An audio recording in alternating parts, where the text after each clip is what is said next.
우리 찬송가 545장 찬송하시겠습니다. 545장입니다.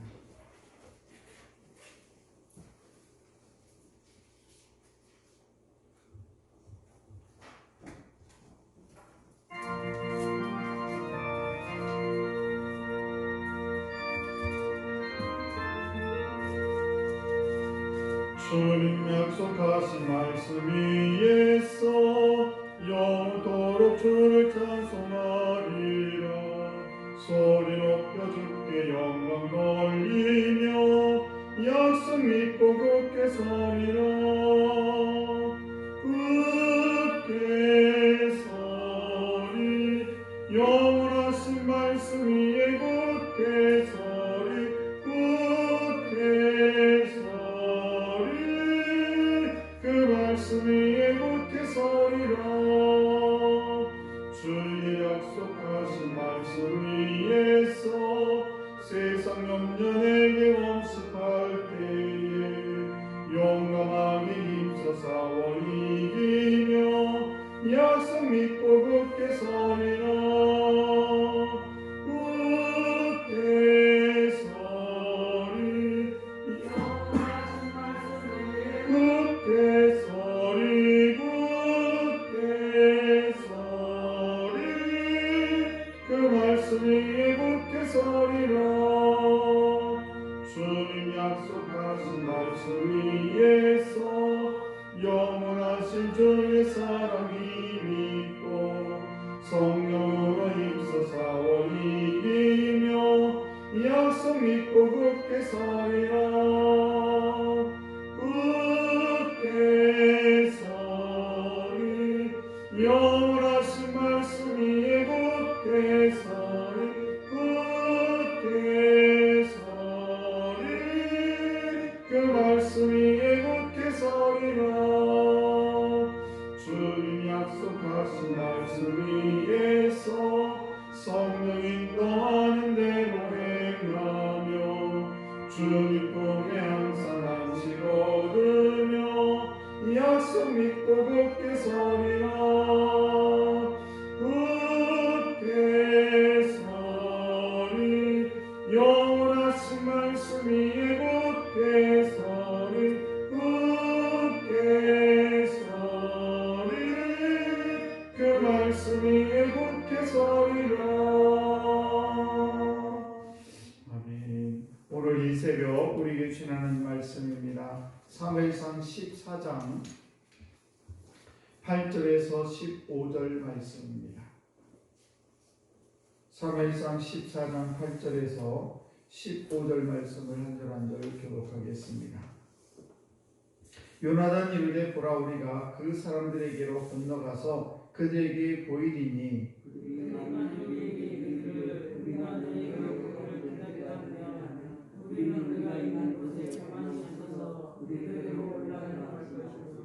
그들이 만일 말하기를 우리에게로 올라오라 하면 우리가 올라갈 것은 여호와께서 그들을 우리 손에 넘기셨음이니 이것이 우리에게 표징이 되리라 하고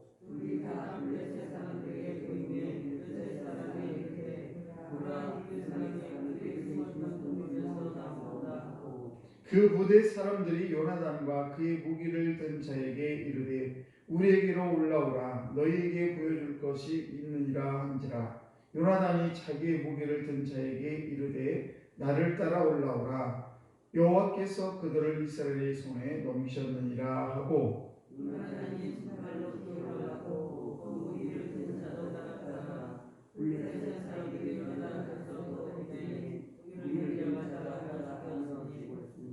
요나단과 그 무기를 든 자가 반나절까지 땅 안에서 처음으로 쳐 죽인 자가 20명가량이라. 들에 있는 진영과 모든 백성들이 공포에 떨었고 부대와 노략군들도 떨었으며 땅도 진동하였으니 이는 큰 떨림이었더라. 아멘.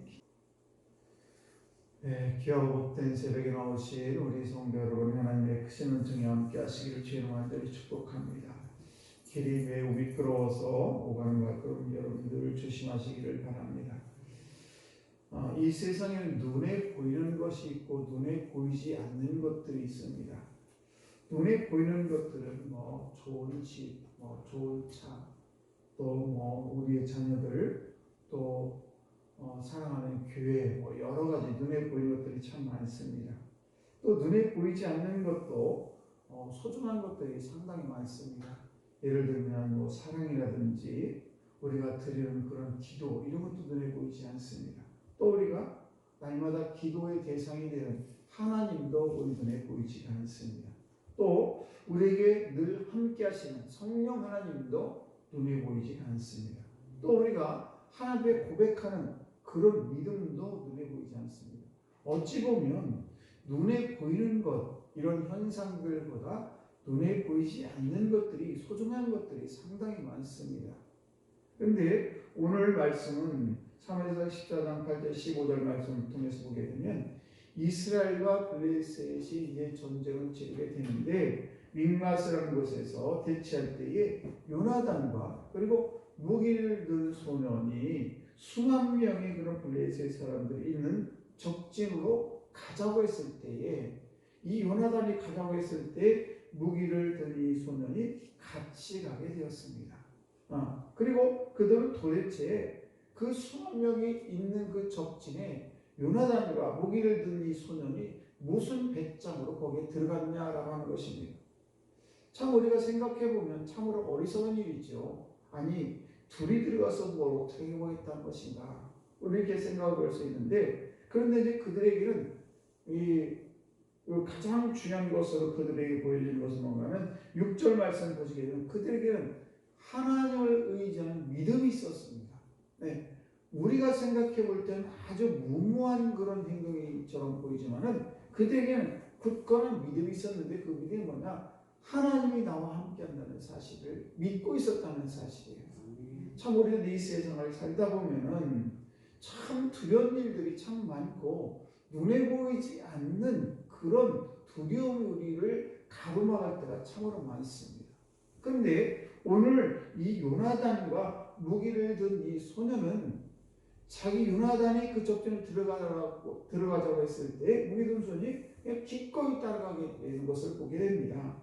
그런 걸 보게 되면 이 하나님을 의지하는 믿음, 이것이 얼마나 소중한가를 우리가 알 수가 있고, 두 번째 그들이 이렇게 담대하게 그 적진에 들어갈 수 있었던 이유는 마음을 같이 하는 그런 협력 정신이 그들에게 있었다는 사실이에요.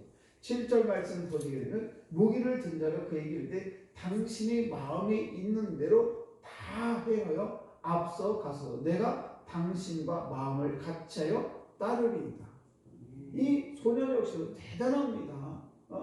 자기 주군이 그 적진으로 들어갈 때 그도 사실 떨리고 두려웠을 텐데, 그래도 자기 주인이 거기에 들어간다니까 나는 당신을 온전히 믿습니다, 나는 당신을 신뢰합니다 라는 그런 고백을 하는 것을 볼 수가 있습니다.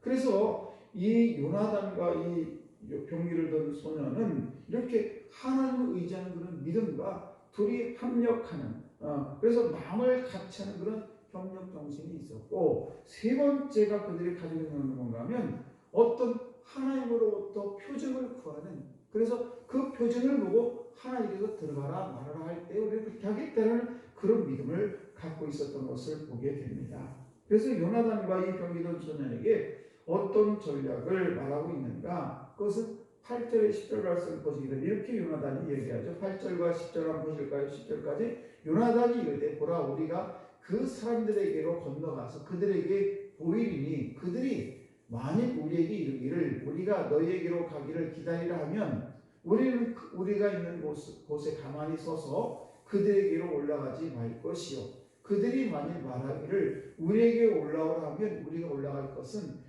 여호와께서 그들을 우리 손에 넘기셨음이니 이것이 우리에게 표징이 되리라 하고.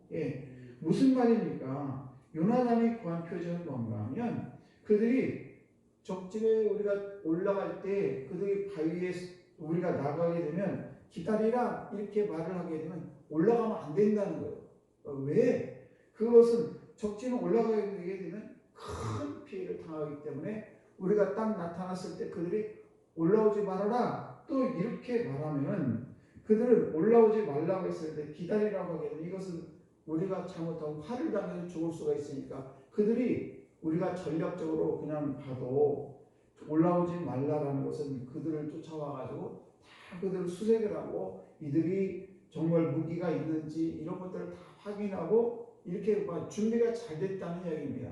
또 하나는 그들이 올라오라고 하면 그들이 전혀 경계심도 없고 그들이 마음이 해이져서 적인데도 그냥 올라오라고 하면 혹시 자기들이 죽을지도 모르는데 올라오라고 한다면 이것은 하나님이 우리에게 붙여주는 표징이라는 것입니다. 그러니까 올라오라고 하면 올라가가지고 그들을 쳐보시자라는 그런 뜻이 하나님의 뜻이다. 그거 표징이다라는 그런 생각을 가지고 이제 올라가게 되는데 이렇게 요나단과 이 소년이 하나님의 말씀을 붙들고 또 믿음을 가지고 그리고 마음을 같이 하고 협력해서 그들이 올라갈 때에 그들에게 한 얘기가 뭡니까? 우리가 딱 나타나니까 그들이 올라오라고 얘기를 합니다. 그때에 이 요나단과 이 소년 야 됐다. 하나님께서 우리와 함께 하시는구나. 이것이 표적이라는 거예요. 그래서 올라가게 되면서 오늘 14절 말씀을 보시게 되면 요나단과 그 무기를 든 자가 반나절 가리 땅 안에서 처음으로 쳐 죽인 자가 20명 가량이라. 그들이 올라가 가지고 이건 하나님의 사인이라는 그런 생각을 가지고 올라가서 전쟁을 치렀을 때 20명 가량을 죽이게 되는 그런 일이 벌어지게 된 것을 볼 수가 있습니다. 자, 우리는 이 말씀을 통해서 깨닫는 것은 뭔가 하면 우리가 잘 아는 기드온과 300용사가 있습니다. 기드온이 이제 사실은 포도주를 짜는 그런 틀 안에서 밀타작을 하고 있을 때에 하나님 부르시어 큰 용사예요. 그런데 기드온이 내가 무슨 큰 용사입니까? 내가 블레셋이라는 미디안이라는 그 나라가 우리를 다 점령해가지고 우리 백성들이 먹을 것조차 없어서 다 빼앗아가는 바람에 이 포도주를 타는 거기에서 밀타작으로 숨어서 그 먹을 것을 구하고 있는데 무슨 내가 큰 용사냐고 얘기했을 때에 하나님께서 기드온을 큰 용사라 불렀을 때 그렇다면 내가 큰 용사는 나에게 표적을 보여주십시오 라고 하면서 이제 솜털을 갖다 놓게 되지 양털을 갖다 놓지 않습니까? 그러면서 한 번은 양털에만 이제 이슬이 맺히게 하고 또 한 번은 또 한 번 표적을 바꿔달라고 해요. 이번에는 양털을 대한 다른 곳에 이슬이 맺히게 이러면서 하는 표적을 보면서 이 기드온이 하나님의 놀라운 용사가 된 것을 볼 수가 있는데 우리가 살아가면서 참 기적을 좋아하죠. 저도 마찬가지고 여러분도 마찬가지입니다. 그런데 우리가 이 기적이라는 것은 알고 보면은 정말 우리가 우리가 믿는 생활하면서 정말 기적이 무엇일까? 여러 가지가 있겠죠. 우리가 죽은 자도 살리고 병든 자가 낫는 것 이런 것도 다 기적입니다만은 그러나 사실은 가장 큰 기적은 내가 오늘 이 귀한 생이 여기 나와 있고 내가 살아있다는 것 자체가 내가 그리고 이 세상의 사람들 무엇을 먹을 수 있고 숨 쉴 수 있다는 이것 자체가 사실 기적인 것입니다. 오늘도 저와 여러분들이 신앙의 구조를 바꿔야 되는데 그것은 뭔가 하면 바로 우리가 살아가는 이 순간순간 숨 쉬는 순간순간 하나님이 오늘도 함께 하신다는 확신을 가지고 살아갈 때에 하나님께서 우리의 모든 삶을 주관하시고 오늘도 저들이 기적의 삶 속에 살아가는 줄로 믿습니다. 오늘도 그런 기적을 체험하고 늘 감사하는 여러분 되시기를 주의 문안들이 축복합니다. 기도하겠습니다.